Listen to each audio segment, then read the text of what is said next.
So, Exhibit A. A lunch area outside a factory with a roof over it. Yes, it's true, this is probably the worst sheltering if it's going to be very cold, but it doesn't get that cold in Sydney, and this is better than nothing. Exhibit B, the factory behind, which is usually flocked with workers and all sorts. So what you want to particularly note is when you're procuring survival sheltering is what day it is. What day it is has everything to do with your capacity to find shelter. Now, it's Sunday, isn't it? That's right. So being Sunday night, this place is closed. So what the factory you're looking at is part of an actual commercial suite. And it's not outright. It's not an outright factory or manufacturing place. It's just a place where trucks come in a lot to deliver stuff to the commercial suite. And I know that because I've come past here a few times and sussed it out. Now, particularly for this video. And because that's the case, that means on Sunday night, no one's going to come here. It may not be the case if it was a blown out factory, because people still work on Sunday nights. But because this is a factory, a part of a commercial suite, me being at the back of the factory part, it's almost highly unlikely there's going to be anyone here. And look, even if there was, and you just hang about, you probably look like another worker until it becomes about midnight and you need to sleep. So this is definitely not your Rolls Royce of where you can stay for the night, as you've seen in some of my personal videos on my videos, as you've seen in some of my videos on my personal channel, that being the mansions I procured. But it is nevertheless a place to stay if you must find a place, and even better, a place where there isn't many people around to bug you, a place where you can actually get a good night's sleep if you've got all your survival essentials, your sleeping bag, warm blanket, warm jumper, beanie, all that sort of stuff. Look at it. So you've got all this. So what would I do after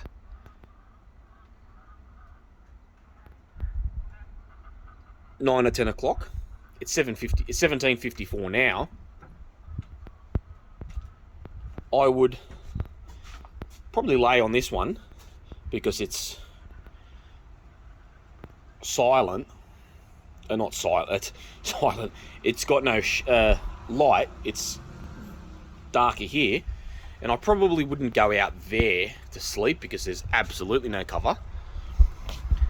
But I'd probably hang out there until I need to sleep because it's pretty cool out there. It's a nice cool breeze right now. I could take out my laptop. I could try find some work. I could do many things that I always do. So that isn't where you want to sleep, but at least this stops rain from coming onto you. I'm sure you can shuffle that aside if you need to. Can you? Or is it bolted in? No. Oh, wait. Yep, I can shuffle it with one hand. That's a fucking heavy fucking table. So that can shuffle.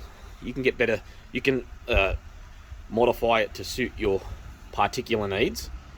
And again, this is certainly not where you want to live the rest of your life, but experiencing your first few days of homelessness, this is better than sleeping on the park bench, in a telephone box. Yeah, in a telephone box.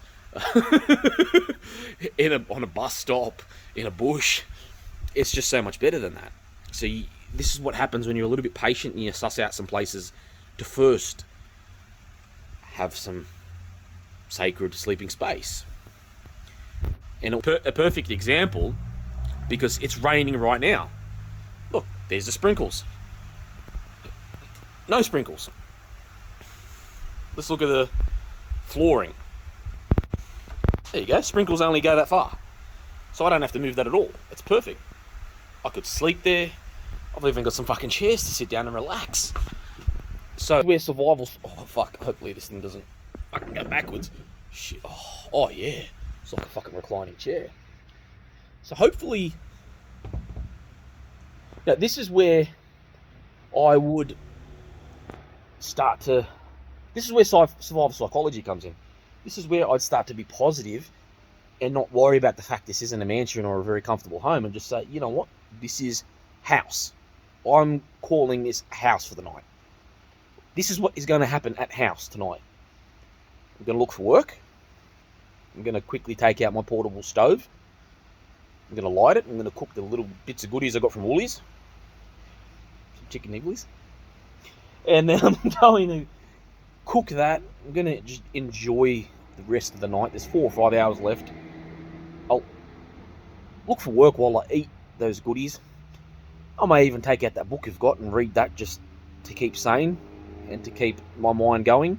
May even play some more games on my phone apps, because you can still have the phone. As I said, as I showed you already in that personal items video, you should have the phone for that purpose.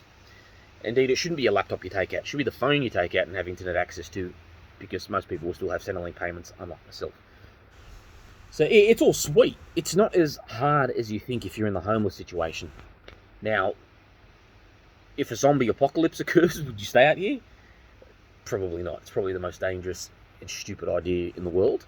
Is a zombie apocalypse likely to occur? There's a 1% chance, which is pretty fucking low, but there's actually a chance, because there are zombie drugs out there in secret labs in Russia and Iran that can do that. Yes, you heard that right. They can actually do that. So they do exist, but is it going to come into our shores? There's a 1% chance. It was proven the coronavirus could, but the coronavirus is much less detectable than a zombie virus. And a zombie virus, from what I know, would be easily detectable. You'd know straight away. So it's highly unlikely that a plane with that biohazard would not be quarantined immediately. So it's probably not ever going to get here. Even though what happened with the coronavirus is shit, we're still very good in the quarantining department. Just looking at the time, because my bus will be here soon. So, zombie apocalypse, is this the ideal location or anything like that? Absolutely not.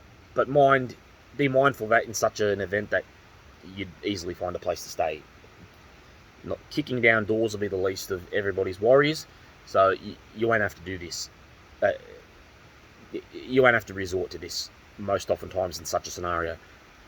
And I'm talking about an all-out bio event. So it might not be zombie virus. It might be something that mimics that. It could be rabies. It could be some crazy phenomena. There's so many more things that could go wrong, and that's why bioscientists are very iffy with that, and rightfully are. And then you've got war. You've got other things. Is this the safest place to stay? Might be or might not be. But however, in a societal breakdown, which is probably likely, this isn't so bad. This isn't so bad. But what you'd probably want to do, if it is a societal breakdown, is get your pack with all your goods in it somewhere in the tree. So you'd, at the back of your pack, see that? You'd go into any one of these trees, you'd climb it a little, and you'd hook it there. So if you're sleeping, even if you're not sleeping, if you jumped when you're in an event like that, outnumbered, whatever the case, you don't have your bag on you. They're just going to take whatever's in your pockets. Just don't forget to take the bag down in the morning when you need your stuff. So that's what I would do if I had to stay out here and it was that type of survival situation. Homelessness, as I said, this is perfect. I would just go into my sleeping bag, my quilt, get all my warm stuff, wear my beanie, and this is longer than a bed. And it's very wide. It's as wide as a single bed. And I've got my pillows in my bag. And I can even line this with comfortable stuff. I can find something around. I can find cardboard boxes. Yeah, there are heaps of paper bins, or there are heaps of bins around which probably has cardboard boxes. So I'd line this with a few sheets of cardboard boxes, and all of a sudden it would have the feeling of a bed. Problem solved. This is watertight. Look, it's pissing down now. Look. Nowhere near it. All my warm stuff on. This is the perfect place to initially stake out in my homelessness. I was just lucky to have an existing knowledge base, wherefore at the start of my homeless experience, I slept in a church. I used the church for 2 weeks. Oh my god. Oh, they were the best days last year. Fuck me dead at church. I was homeless in a church for 2 weeks. I was baking pizza in one of the rooms. Oh my God. God was watching out for me those 2 weeks. And then from there,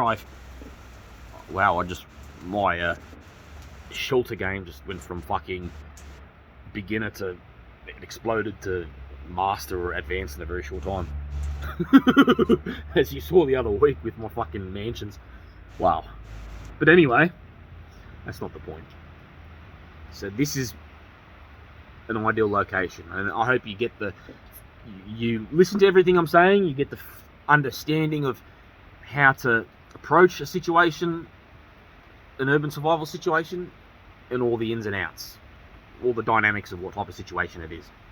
Homelessness in a normal societal situation, this is 99% of the time the ideal place to start your homelessness if you haven't found a better place or more suitable place, or someone won't let you stay at theirs for a while. But in zombie apocalypses and all that, if you must, you'd stay here, but Jesus Christ, you'd fortify it. It wouldn't be the ideal location, and in most societal collapses, it probably wouldn't be that bad. Just hide your bag, because people during societal collapses want goods and will jump you for it. In a war zone, no, too dangerous. Absolutely too dangerous.